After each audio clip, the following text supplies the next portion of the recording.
اعوذ باللہ من الشیطان الرجیم بسم اللہ الرحمن الرحیم الحمدللہ رب العالمین الصلاۃ والسلام علی اشرف الانبیاء والمرسلین وآلہ الطیبین الطاہرین المعصومین المنتجبین اما بعد فقد قال حق سبحانہ تعالی فی کتاب المجید وفرقان الحمید وحلصدق الصادقین وقول الحق بسم اللہ الرحمن الرحیم ان اللہ وملائکتہ یصلون علی النبی یا ایھا الذین آمنوا صلوا علیہ وسلموا تسلیما۔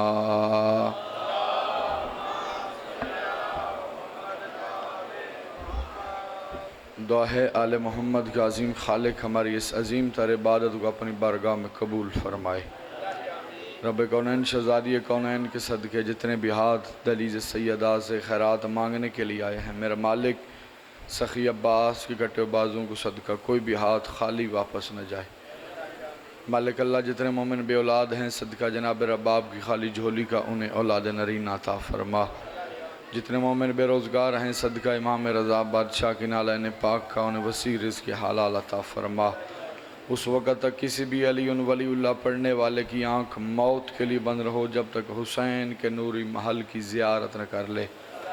ہماری سب سے بڑی دعا ہمارے وارث حقیقی حجت خدا امام زمن سرکار کا جلد جلد ظہور فرما۔ تمام دعاؤں کی قبولیت کے لیے سارے صحبان مل کے صلوات۔ آگو سرکار آج چین اجازت ہے جی ذکر پاک کی ابتدا کی جا سکے۔ میں نے آپ کے سامنے اللہ کے قرآن سے آیت پڑھی۔ خدا قرآن میں کہتا ہے کہ میں اور میرے ملائکہ درود پڑھتے ہیں نبی پر اور اس کی اولاد پر۔ میں اور میرے ملائکہ درود پڑھتے ہیں نبی پر اور اس کی اولاد پر۔ صلو علیہ وسلم تسلیما۔ تم ان پہ درود بھی پڑھو، انہیں وسلم بھی کرو اور انہیں اتنا تسلیم کرو جتنا تسلیم کرنے کا حق ہے۔ بادشاہ حسین ان ہاتھوں کو سلامت رکھے۔ انہیں اتنا تسلیم کرو جتنا تسلیم کرنے کا حق ہے۔ ان پہ درود بھی پڑھو، انہیں سلام بھی کرو، انہیں اتنا تسلیم کرو جتنا تسلیم کرنے کا حق ہے۔ میرا مالک ہم کس منزل پہ جا کے آل محمد کو تسلیم کریں جس کی توجہ مجلس میں ہے؟ میرا مالک وہ کون سی منزل ہے جس منزل پہ جا کے ہم آل محمد کو تسلیم کریں؟ کیونکہ انسان کی عقل ان سے ابھی کوسوں دور ہے۔ بادشاہ سلامت رکھے آپ کو یاد، انسان کی عقل ابھی کوسوں دور ہے ان سے۔ ہم وہاں تک نہیں پہنچ سکتے جہاں یہ ہیں، چلو ہم وہاں تک نہیں، جہاں تک ہماری حد ہے ہم وہاں تک تو پہنچ سکتے ہیں۔ ہمیں کوشش کرنی چاہیے جہاں تک ہم جا سکتے ہیں وہاں تک ہم ضرور پہنچیں۔ ہمیں انہیں آخری منزل تک تسلیم کرنا ہے۔ ہماری آنکھیں بند ہو اور ہمارا ان کے بارے میں اتنا یقین کامل ہو کہ جو یہ کہہ دیتے ہیں وہ ہو جاتا ہے،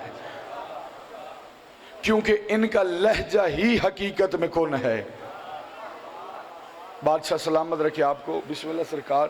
کیونکہ ان کا لہجہ ہی حقیقت میں کن ہے، جو یہ کہہ دیتے ہیں وہ ہو جاتا ہے۔ تیرے میرے ساتویں امام ظاہراً ملا ان کے دربار میں، اللہم صلی علی محمد و آل محمد، ظاہراً ملعون کے قید خانے میں تھے۔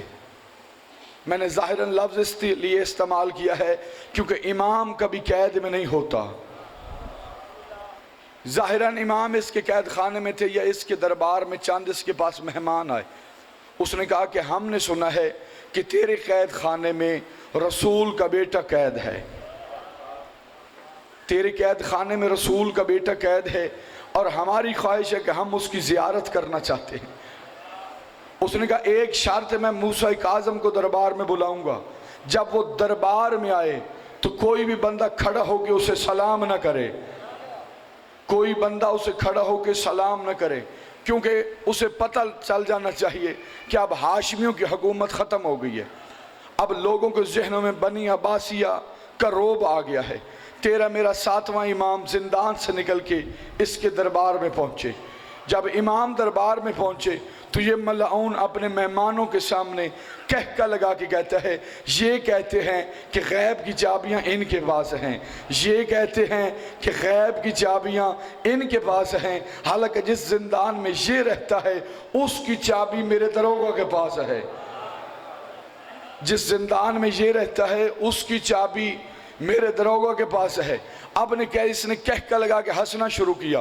جب تیرے میرے ساتویں امام نے کڑیوں سے سر اٹھایا، امام نے جب کڑیوں سے سر اٹھایا، امام نے فرمایا جاہل امامت کا اختیار نہ آزما، اگر میں چاہوں تو یہ دیوار ابھی کی ابھی سونے کی ہو جائے۔ جس بندے کی مجلس میں توجہ ہے اس کا ہاتھ ضرور اٹھے گا۔ امام کہتے ہیں میں اگر چاہوں تو یہ دیوار ابھی کی ابھی سونے کی ہو جائے۔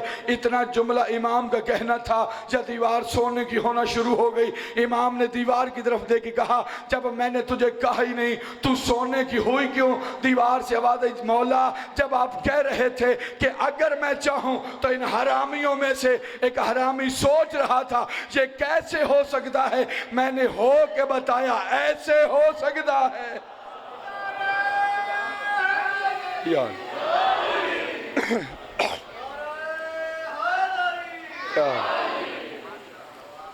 میں نے ہو کے بتایا کہ ایسے ہو سکتا ہے۔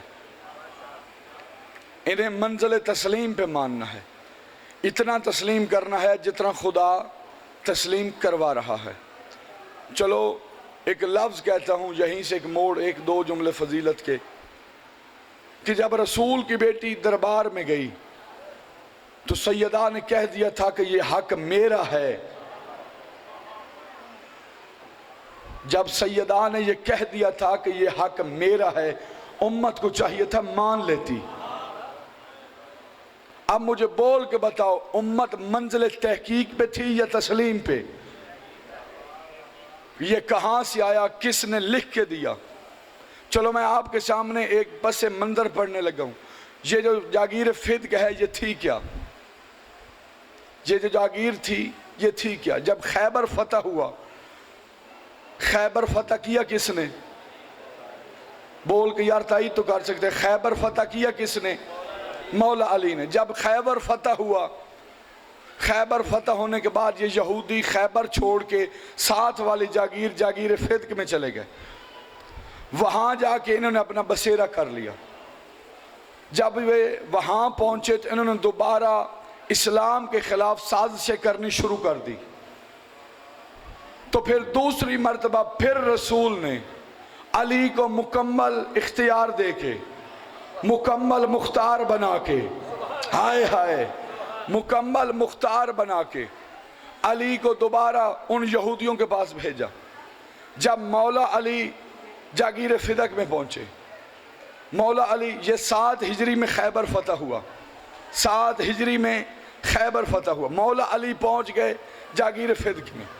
علی نے تمام امراؤں کو اکٹھا کیا، ان کے بادشاہ کو بلایا، وہ اکٹھے ہو گئے۔ مولا علی نے وہاں جا کے کہا اگر تو ہو تمہارے دل میں خیبر کی شکست کا بدلہ تو خیبر فتح کیا ہے میں نے، یہ ہاتھ سلامت رہیں یار کسی کے محتاج نہ ہو، خیبر فتح کیا ہے میں نے، ان سارے مسلمانوں پہ حملہ نہ کرنا۔ اگر وہ جو تم کہتے ہو اسلام کا پرچم قلعہ کاموس پہ میں نے لگایا ہے، قلعہ کاموس جو اس کا دروازہ تھا جس کے پیچھے بیٹھ کے تم سازشیں کرتے تھے وہ میں نے اکھاڑا ہے، وہ جو تمہارا سردار مرب جس کی بہادری پہ تم ناز کرتے تھے اسے میں نے قتل کیا ہے۔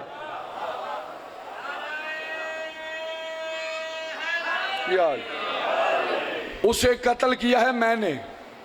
اگر تو ہو تمہارے دل میں خیبر کی شکست کا بدلہ تو سارے مسلمانوں پہ حملہ نہ کرنا، میں آیا کھڑا ہوں تمہارے سامنے۔ علی مدینے میں تقریر نہیں کر رہے، یہودیوں کے گھر میں کھڑے ہو کے ان کے امراؤں کے سامنے کر رہے ہیں۔ علی نے کہا اگر تم جنگ کرنا چاہو تو ہاتھ بھی وہی ہے، ذوالفقار بھی وہی ہے۔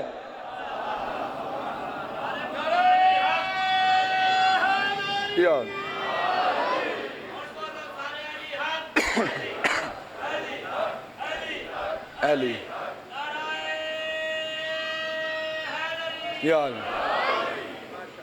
اگر جنگ کرنا چاہو تو ہاتھ بھی وہی ہے، تلوار بھی وہی ہے. انہوں نے کہا یا علی اب ہم جنگ و جلال نہیں چاہتے، ہم یہ جو جاگیر ہے یہ گارنٹی کے طور پہ رسول کو لکھ کے دیتے ہیں. 7 ہجری میں یہ جاگیر ملی نبی پاک کو. اس جاگیر میں باغ بھی ہیں، زرعی رقبہ بھی ہے، کنویں بھی ہیں، اور ان یہودیوں کی رہائشیں بھی تھی. انہوں نے یہ جاگیر لکھ کے دی اللہ کے رسول کو. اچھا ایک میں یہاں اسلامی لا قانون کے تحت ایک جملہ پڑھنے لگوں. جس جنگ میں مسلمان لشکر گھوڑے دوڑائیں، جنگ و جلال کریں، خون پسینہ بہائیں، اور پھر وہ جاگیر فتح ہو، اس میں ہوتے ہیں مسلمانوں کے 4 حصے. 5واں حصہ ہوتا ہے رسول کا جسے ہم خمس کہتے ہیں. جس جنگ میں نہ گھوڑے دوڑائے جائیں، نہ جنگ و جلال ہو، نہ خون بہے، نہ پسینہ بہے، وہ صرف اسلام کے روب کی وجہ سے جاگیر یا مال مل جائے، وہ ہوتا ہے اللہ اور اس کے رسول کا. ساتچہ کزیرک مجمع مجھے بتائے اس جنگ میں کس نے گھوڑے دوڑائے، کس نے تلوار چلائی، کس نے خون بہایا، کس نے پسینہ بہایا؟ کسی نے بھی نہیں. اب یہ جاگیر لکھ کے انہوں نے دے دی نبی کو. 7 ہجری میں یہ جاگیر مل گئی رسول کو. اب ان یہودیوں نے کہا یا علی ہم ساری جاگیر لکھ کے دیتے ہیں، یہ جو ہماری رہائشیں ہیں اگر آپ کرم کریں تو مہربانی، مولا آپ کو جزائے خیر دے، اگر آپ کرم کریں تو، اگر ہم کہیں تو ہم یہ جگہ چھوڑ کے، جیسے ہم نے خیبر چھوڑا تھا اور یہاں آ کے آباد ہو گئے ہیں، اگر آپ کہیں تو ہم یہ گھر چھوڑ کے کسی اور بستی میں آباد ہو جاتے ہیں. اگر آپ کرم کریں تو یہ گھر ہمیں دے دیں، کیونکہ علی کبھی کسی کو گھر سے بے گھر نہیں کرتے. یہ ہے پس منظر جاگیر فد کا. پھر رسول نے یہ اپنی جاگیر جو اللہ نے اور اللہ کے حکم سے اپنی بیٹی سیدہ فاطمہ کو دی. 11 ہجری میں یہ نبی نے تحریر لکھ کے دی تھی. اپنی اس دنیا سے جانے سے پہلے نبی نے اپنی بیٹی کو تحریراً لکھ کے دیا، خدا نے لکھوایا. کیونکہ ہم سب کا عقیدہ ہے کہ نبی نے ساری زندگی اپنی طرف سے کوئی لفظ نہیں بولا، جو بھی کہا ہے اللہ کے حکم سے کہا، جو بھی کہا اللہ کے حکم سے کہا ہے. آخری گزارش زندگی میں 4 چیزیں کبھی نہ چھوڑنا، اور یہ قرآن میں واقعہ موجود ہے. سورہ کا نام ہے سورہ بنی اسرائیل، آیت نمبر 26. ابو سعید خدری روایت کرتے ہیں کہ جب یہ آیت مدینے میں نازل ہوئی تھی تو اس وقت رسول نے اپنی بیٹی فاطمہ کو قریب بلا کے اسے جاگیر فد کے دی تھی. 4 گھنٹے کھڑی رہی دربار میں زہرا. بس ایک سطر سننا.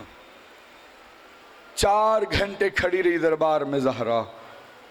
4 گھنٹے کے بعد محمد کی بیٹی کہتی ہے چاچا سلمان ان سے اتنا پوچھ، بے شک مجھے حق نہ دیں، مجھے بیٹھنے کی جگہ تو دے دیں. اللہ تیری ہائے قبول کرے، ماتم قبول کر رسول کی بیٹی. بے شک حق نہ دیں، مجھے بیٹھنے کی جگہ تو دے دیں. کتابیں کہتی ہیں کہ ایک دن رسول مسجد میں ممبر پہ بیٹھے تھے.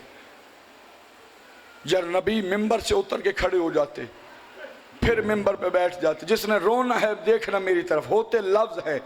رسول ممبر سے اترے، پھر ممبر پہ بیٹھ گئے، پھر اترتے، پھر ممبر پہ بیٹھ جاتے، پھر اترتے، پھر ممبر پہ بیٹھ جاتے. ایک صحابی قریب بیٹھا تھا، اس نے کہا یا رسول اللہ کیا ماجرا ہے؟ اب تھوڑی دیر کے لیے ممبر پہ بیٹھتے ہیں، پھر کھڑے ہو جاتے ہیں، پھر اٹھتے ہیں، پھر بیٹھ جاتے ہیں. رسول کی آنکھوں میں آنسو آئے.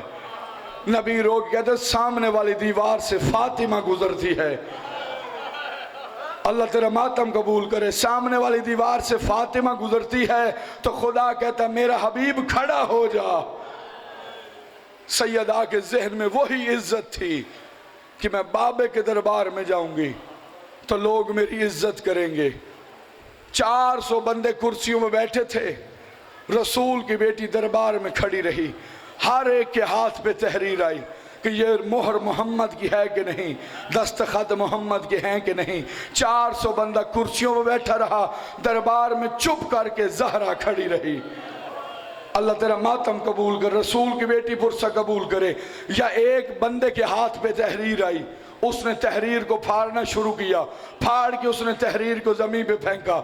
بی بی زہرا روتی روتی دربار میں بیٹھ گئی، ایک ٹکڑا تحریر کا اٹھاتی، کربلا کے غریب کو دیکھتی، پھر تحریر کا ٹکڑا اٹھاتی، کربلا کے غریب کو دیکھتی۔ جتنے ماتمیوں کوشش کرنا ماتم کر لینا۔ حسن کی آواز آئی، اماں مجھے کیوں نہیں دیکھتی؟ بی بی رو کہتی ہے حسین کو اس لیے دیکھ رہی ہوں، جیسے میں نے تحریر کے ٹکڑے اٹھائے ہیں ایسے حسن کی تصویر اٹھانا۔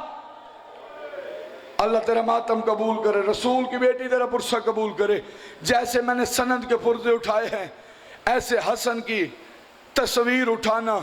آپ نے صرف اتنا سنا کہ رسول کی بیٹی جب دربار سے واپس گئی، بی بی کے سر کے بال سفید تھے، رسول کی بیٹی کی کمر جھکی ہوئی تھی۔ اب مجھے نہیں پتا کون بندہ ماتم کرے گا یا کون بندہ میرا چہرہ دیکھے گا۔ آپ نے صرف اتنا سنا ہے کہ رسول کی بیٹی جب دربار سے واپس آئی، بی بی کے سر کے بال سفید تھے، محمد کی بیٹی کی کمر جھکی ہوئی تھی۔ صرف بال سفید نہیں تھے، کمر نہیں جھکی ہوئی تھی، بی بی کا ایک ہاتھ چہرے پہ تھا۔ اور رسول کی بیٹی اپنے گھر میں آئی، شام والی ملکہ تڑپ گئی اور رو کہتی ہے اماں تجھے دربار میں کسی نے مارا ہے؟ زہرا رو کہتی عالیہ اشتبول، تیرا حسین مرنے سے پہلے